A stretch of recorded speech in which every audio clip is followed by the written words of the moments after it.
আপনারা অনেকেই জানতে চেয়েছেন আমি ভুট্টা শুকিয়ে বিক্রি করব নাকি কাঁচায় বিক্রি করব, অর্থাৎ ভুট্টা যে গাছ থেকে তোলার পরেই সাত ভেঙে বিক্রি করব নাকি শুকিয়ে বিক্রি করব, না এখনই বিক্রি করব নাকি পরবর্তীতে রেখে দেব, অর্থাৎ যাতে সামনের যে দাম বাড়বে এর জন্য আমরা রেখে দেব।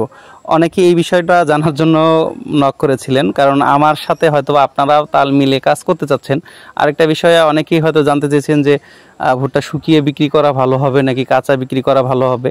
যদিও এই বিষয়টি আমি আগে আপনাদের বলেছিলাম যে আপনারা যারা নিজেরা কাজ করতে পারবেন তারা অবশ্যই শুকিয়ে বিক্রি করবেন, অর্থাৎ আমি কিন্তু শুকিয়ে বিক্রি করব না।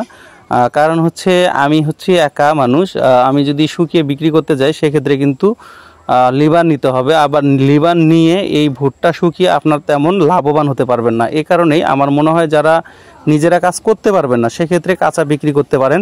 যেহেতু কাঁচা আমাদের অঞ্চলে আজকে 920 টাকা করে বলতেছে, তাই হয়তোবা একটু 2-1 দিনের ভিতরে দেখে আমি বিক্রয় করে দেব, যদি বৃদ্ধি পায় আর 10-20 টাকা, এই কারণে একটু ওয়েট করতেছি।